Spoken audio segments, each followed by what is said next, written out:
Good evening everyone. I am Bhumika. I am an MBBS student and in this lecture we will be taking typhoid fever. हम समझेंगे कि typhoid होता क्या है. Typhoid is a typhoid और एंट्रिक fever basically एक multi system illness होती है जो होती है बैक्टीरिया से. उस बैक्टीरिया को कहते हैं salmonella typhi and Salmonella paratyphi A, B और सी.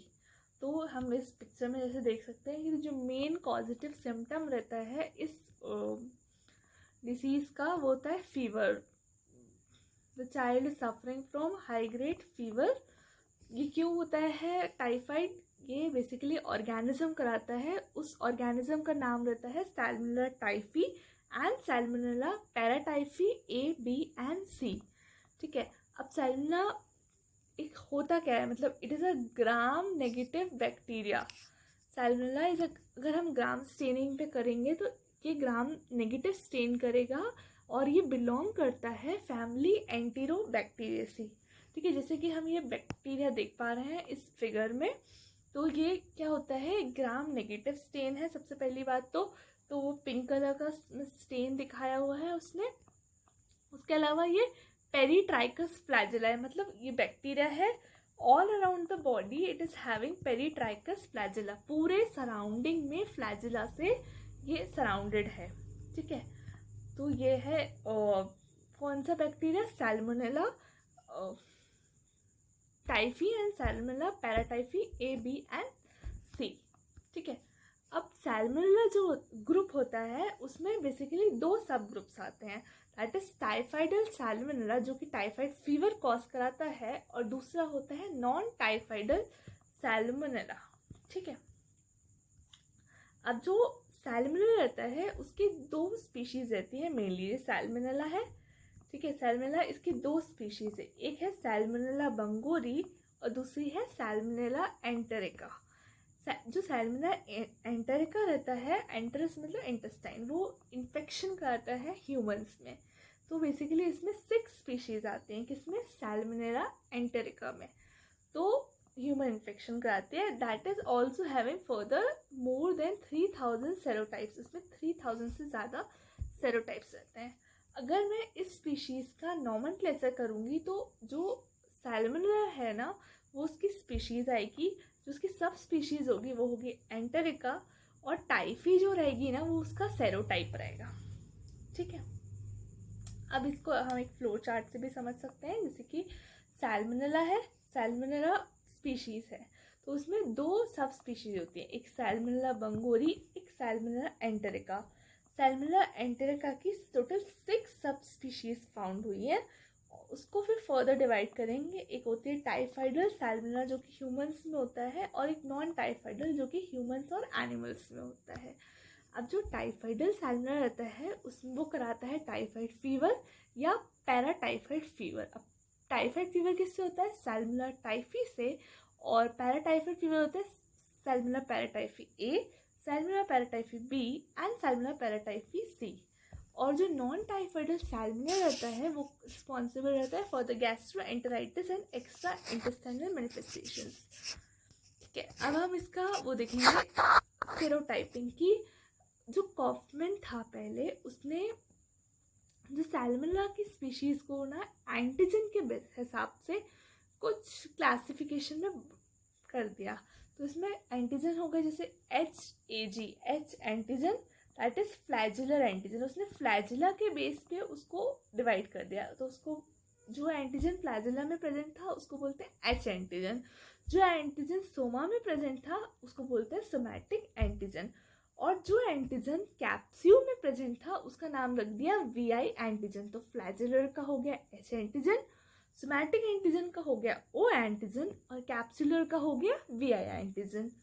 ठीक है. अब हम इसका फीचर्स देखेंगे कि क्या डिफरेंस है O एंटीजन और H एंटीजन के बीच में. VI इतना इम्पॉर्टेंट नहीं है क्योंकि हम उसको ज़्यादा लैबोरेटरी डायग्नोसिस में नहीं यूज़ करते हैं. जो हम मेन यूज़ करते हैं for the serotyping that is O antigen and H antigen. ठीक है. अब हम इसके फीचर्स देखते हैं. तो जो हमारा O एंटीजन रहता है, O एंटीजन कहाँ रहता है? सोमैटिक एंटीजन, मतलब पार्ट ऑफ द बॉडी रहता है, तो it is part of the cell wall में प्रेजेंट रहता है, लाइपोपॉलीसेकेराइड से कंस्टिट्यूट करता है। और जो एच एंटीजन रहता है वो होता है फ्लैजिलर एंटीजन, फ्लैजिला में रहता है, प्रोटीन का पार्ट रहता है दैट इज फ्लैजिलिन प्रोटीन, और कन्फर करता है motility to the bacteria. O antigen जो रहता है वो हीट स्टेबल रहता है, एच एंटीजन हीट लेबाइल रहता है। वाइडल टेस्ट में अगर हम देखते हैं तो O antigen of S typhi is use, salmonella typhi के लिए तब हम ओ एंटीजन यूज करते हैं, और वाइडल टेस्ट में एस एंटीजन सैल्मोनेला टाइफी का और सैल्मोनेला पैराटाइफी का ए और बी एंटीजन यूज करते हैं। ये मेन इसके इम्पोर्टेंट पॉइंट्स थे। तो अभी तक हम रिवाइज कर लेते हैं कि हमने सैल्मोनेला में क्या पढ़ा, इससे पहले कि हम पैथोजेनेसिस उसकी डिस्क्राइब करें। तो अभी तक हमने देखा कि सैल्मोनेला बेसिकली एक बैक्टीरियल स्पीशीज़ है, वो एक ग्राम नेगेटिव बैक्टीरिया है।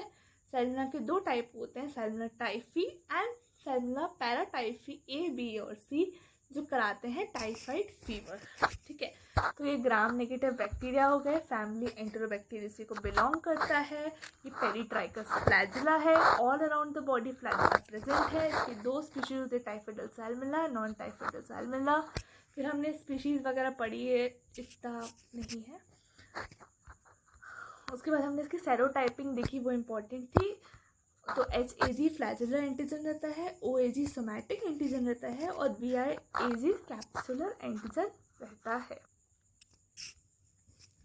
अब हम टाइफाइडल सैल्मोनेला की पैथोजेनेसिस देखेंगे कि कैसे टाइफाइड सैल्मोनेला हमारी बॉडी में एंटर कर जाता है, फिर वो एंटरिक फीवर कॉज करता है। ठीक है, तो हम पैथोजेनेसिस देखते हैं कि how the bacteria invades inside our body.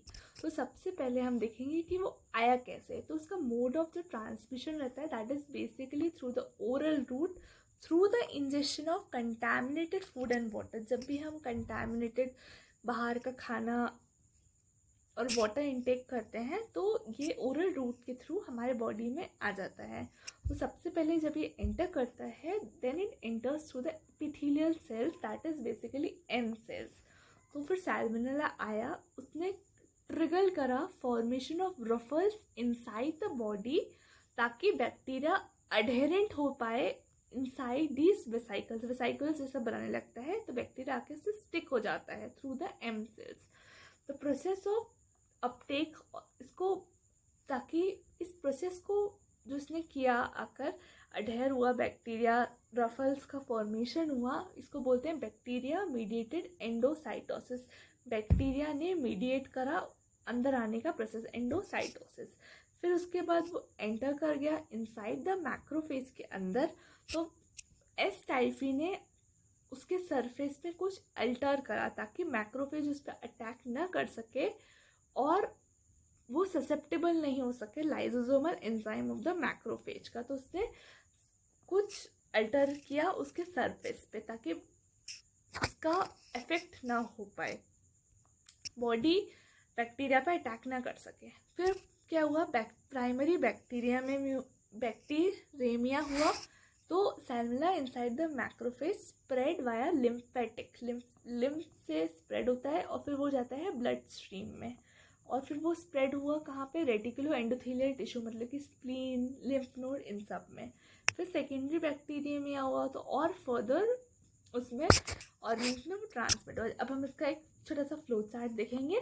तो जो हमारा है सैल्मोनेला टाइफी, ये बाहर से आया, कैसे आया, through contaminated food and water. सबसे पहले GIT के थ्रू आया तो गया स्टमक में, स्टमक में जाने के बाद ये एंटर करता है एम सेल्स में, मेसेंट्रिक लिम्फ नोड्स में या फिर पेयर्स पैचेस में। फिर थोरैसिक डक्ट के थ्रू ये अब एंटर करता है आपके ब्लड स्ट्रीम में। तो प्राइमरी फर्स्ट बैक्टीरिया उस टाइम पे कॉज होता है। ठीक है, फिर आपके मैक्रोफेजेस वगैरह अटैक करते हैं और फिर ये रेटिकुलो एंडोथेलियल सिस्टम में जाता है, liver, spleen, gall bladder, bone marrow etcetera में।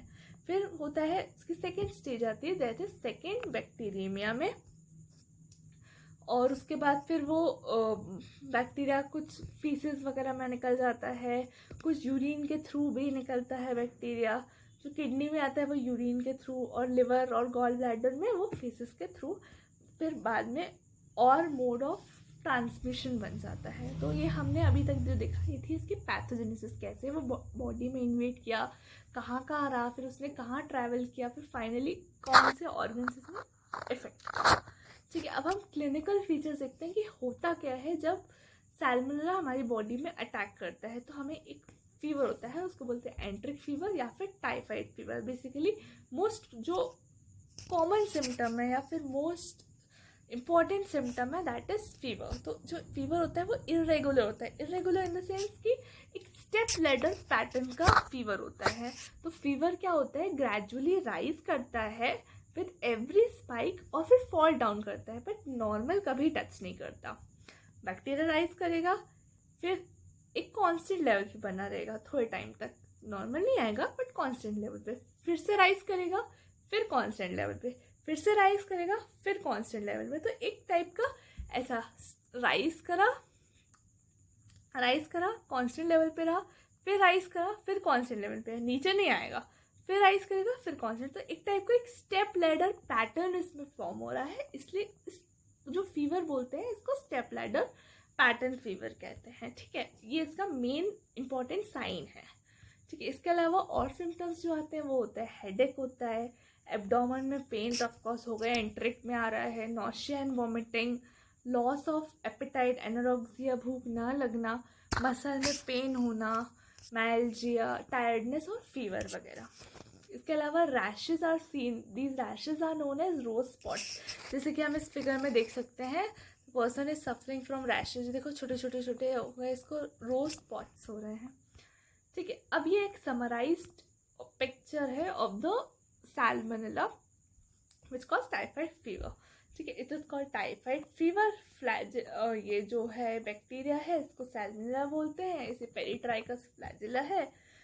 ठीक है, उसमें क्या क्या सिम्टम्स होते हैं, फीवर होता है मोस्ट कॉमन, मैलेसिया होता है, diffuse abdominal pain, diarrhoea, constipation. कैसे होता है, कंटैमिनेटेड फूड एंड वाटर से स्प्रेड होता है, फिंगर टू माउथ कॉन्टैक्ट, अगर आपका फीसेस और यूरिन से हो रहा है तो ज़्यादा स्प्रेड के चांसेस रहते हैं। इसमें लिवर, स्प्लीन, सब लिम्फ नोड इनलार्जमेंट हो जाते हैं, प्राइमरी बैक्टीरियमिया होता है, अल्सर्स बनते हैं इंटेस्टाइन में, ये सब। अब इसमें कैरियज कैसे होता है कि मतलब अब और ये कैसे ट्रांसमिट होता है, स्प्रेड कैसे होता है मतलब और लोगों में। तो कैरियज में देखेंगे तो एनाटॉमिकल साइड ऑफ कैरियज जो रहती है वो दो होती है, फीकल रूट से होती है और एक यूरिनरी रूट से होती है। अगर इसने अफेक्ट करा है, मतलब बैक्टीरिया आपका किडनी में गया है तो वो यूरिनरी रूट के थ्रू स्प्रेड होगा, और अगर वो गॉल ब्लैडर में गया है तो वो फीकल रूट के थ्रू स्प्रेड होगा।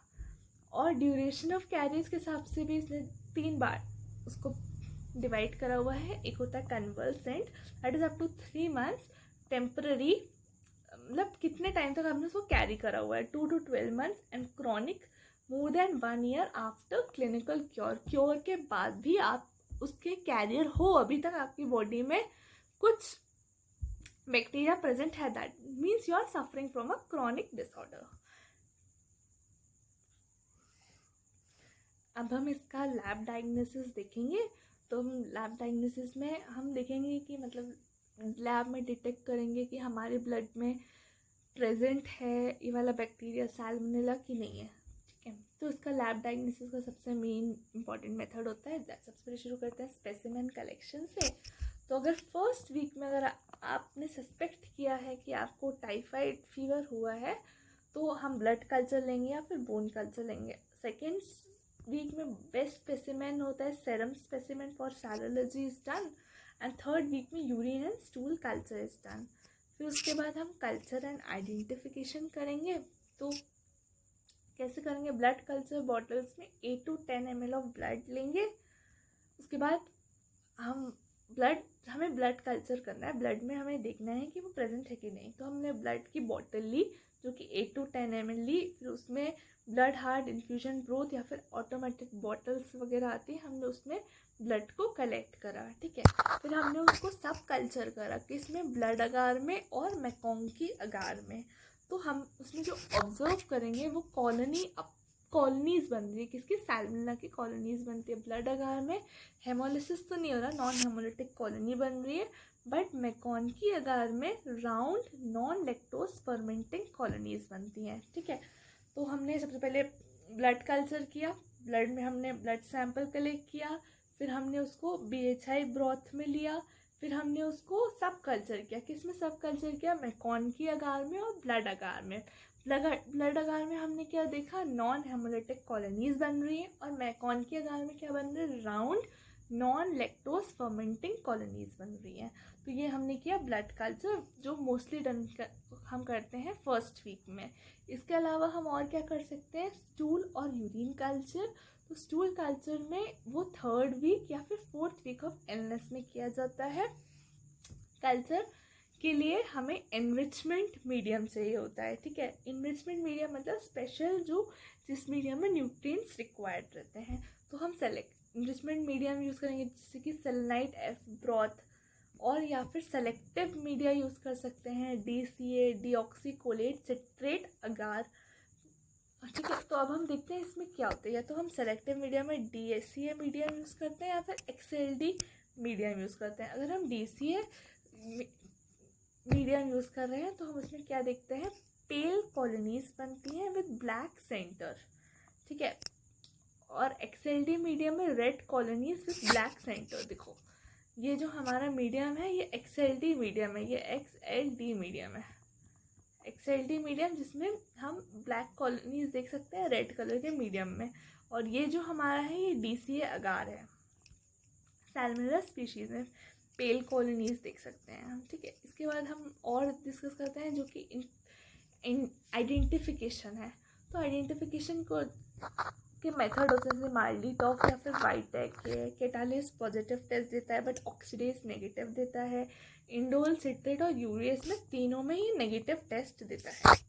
ठीक है, अब इसके बाद हम इसका सेरोलॉजिकल मेथड देखेंगे कि सेरोलॉजी से हम कैसे आइडेंटिफाई करें कि हम जो हमारे बॉडी में प्रेजेंट है वो सैल्मोनेला का बैक्टीरिया है। तो most commonly test which is done is Widal test, बहुत ही इम्पॉर्टेंट होता है।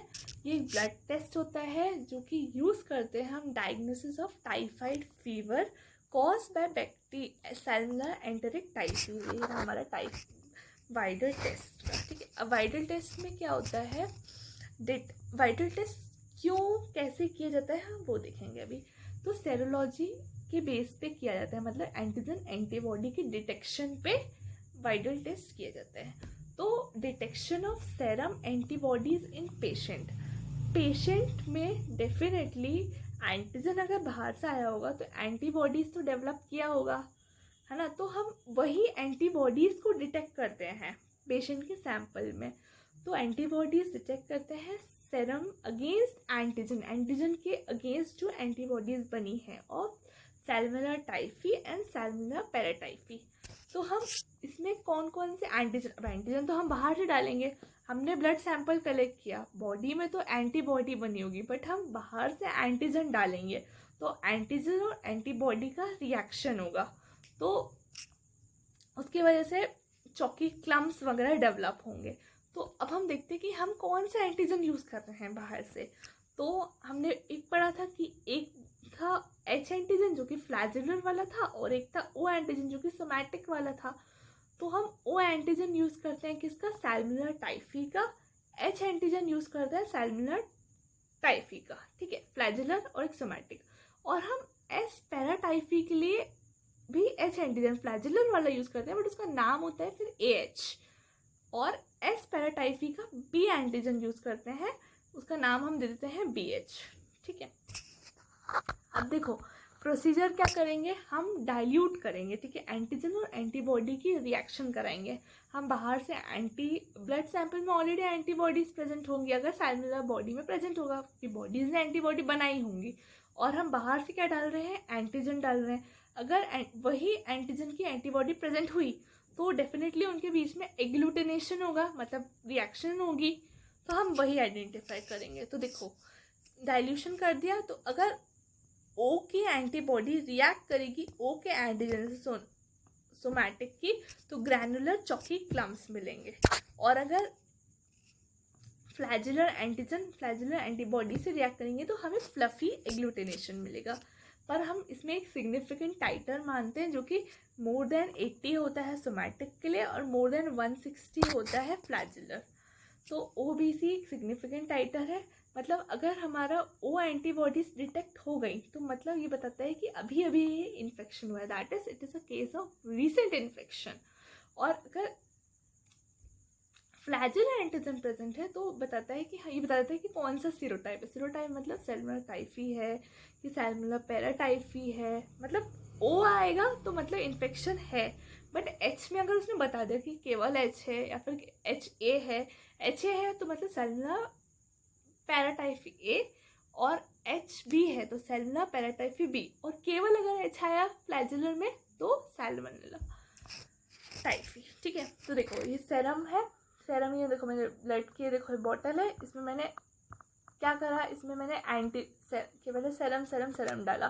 तो हमने उसको कुछ रेशियो में डाला 1:20, 1:40, 1:60 ये सब से उससे, और फिर हमने उसमें एंटीजन ऐड करा। एंटीजन हमने बाहर से ऐड करा। ठीक है, सैल्मोनेला टाइफी में O एंटीजन डाला, टाइफी के लिए H एंटीजन डाला, पैराटाइफी A के लिए HAB, HBC ये सब डाला। फिर हमने उसको मिक्स कर दिया। तो जैसे भी उसने रिजल्ट दे दिया, मतलब जिसमें एग्लूटिनेशन की रिएक्शन हो गई, मतलब OAG में अगर एग्लूटिनेशन की रिएक्शन हो गई तो मतलब ये रीसेंट इन्फेक्शन है। अब इसमें से HAG में से कौन से में रिएक्शन होगी, से फॉर एग्जांपल अगर इस वाले में रिएक्शन हो गई बाकी में एग्लूटिनेशन नहीं हुआ है तो फिर मतलब ये पैराटाइफी B का इन्फेक्शन है। O एंटीजन केवल ये बताता है कि रीसेंट है कि नहीं है, बट H एंटीजन स्पेसिफिकली बताता है कि किसका है, मतलब कौन सा है, पैराटाइफी A का है, पैराटाइफी B का है, जिसमें एग्लूटिनेशन होगी वही वाला होगा। ठीक है, और इसके लिए हम सिग्निफिकेंट टाइटर मतलब मोर देन 80 कंसिडर करते हैं हम नॉर्मल O एंटीजन के लिए, और मोर देन 160 मतलब किस वाले में, 160 वाले में एग्लूटिनेशन होगा, मतलब कुछ रिएक्शन का रेट ज़्यादा होना चाहिए, मतलब कम से कम 160 तक होना चाहिए, तब जाके वो उसका रिजल्ट सिग्निफिकेंट मानते हैं हम। अब हमने अभी तक टाइफाइड का सब देख लिया, टाइफाइड किससे होता है, सैल्मोनेला से होता है। अब हमने इसकी पैथोजेनेसिस देख ली, फिर हमने इसके लैब डायग्नोसिस देख लिया, हम लैब में इसको कैसे डिटेक्ट करेंगे, फिर हमने इसकी सेरोलॉजी भी देख लिया, एंटीजन एंटीबॉडी रिएक्शंस भी देख लिया। अब हम फाइनली अगर ये हो गया तो इसका ट्रीटमेंट क्या है कि हम कैसे कर सकते हैं, और इसकी वैक्सीनेशन देखेंगे। तो इसका ट्रीटमेंट, एम्पेरिकल ट्रीटमेंट पहले हम लेते हैं कि मतलब हमें कंफर्म नहीं है, हमने अभी लैब डायग्नोसिस नहीं करा है, बट हमको लग रहा है कि ये टाइफाइड फीवर है। तो हम जिसका एम्पेरिकल ट्रीटमेंट लेंगे तो हम उसमें जो ड्रग देंगे वो होगी सेफ्ट्राइक्सोन या फिर एजिथ्रोमाइसिन।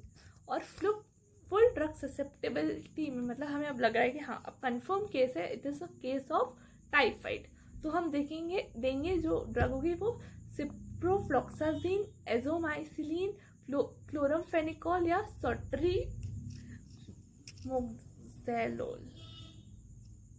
ठीक है, अब हम इसमें वैक्सीनेशन देखेंगे कि हमें कौन कौन सी वैक्सीनेशन, प्रिवेंटिव मेजर में तो वैक्सीनेशन रहता है, तो हम वैक्सीनेशन देखेंगे। इसमें होगी टाइफोरल वैक्सीन जो कि एंटेरिक कोटेड पिल रहती है, वो जो हम देते हैं more than 6 years of age. इसका डोज रहता है 4, और इसका रिपीट डोज रहता है कि रिपीट आफ्टर एवरी 5 years। जो दूसरी वैक्सीन जो हम इसमें देते हैं वो होती है टाइफिन VI के थ्रू देते हैं, सबक्यूटेनियस या फिर इंट्रामस्कुलर में देते हैं, वो होती है greater than 2 years, single dose is given, that is repeated after 2 years of age। और टाइफर एक और वैक्सीन जो इसके लिए प्रेजेंट होती है वो VI conjugated with tetanus toxin के साथ वो कॉन्जुगेशन रहता है। इसका greater than 6 months देते हैं, इसका सिंगल डोज देते हैं और रिपीट करते हैं after 3 years of age. So this was all about the typhoid और एंटेरिक फीवर जो कि बहुत कॉमन है इंडिया में। Thank you. Please do like, share and subscribe my channel. Thank you.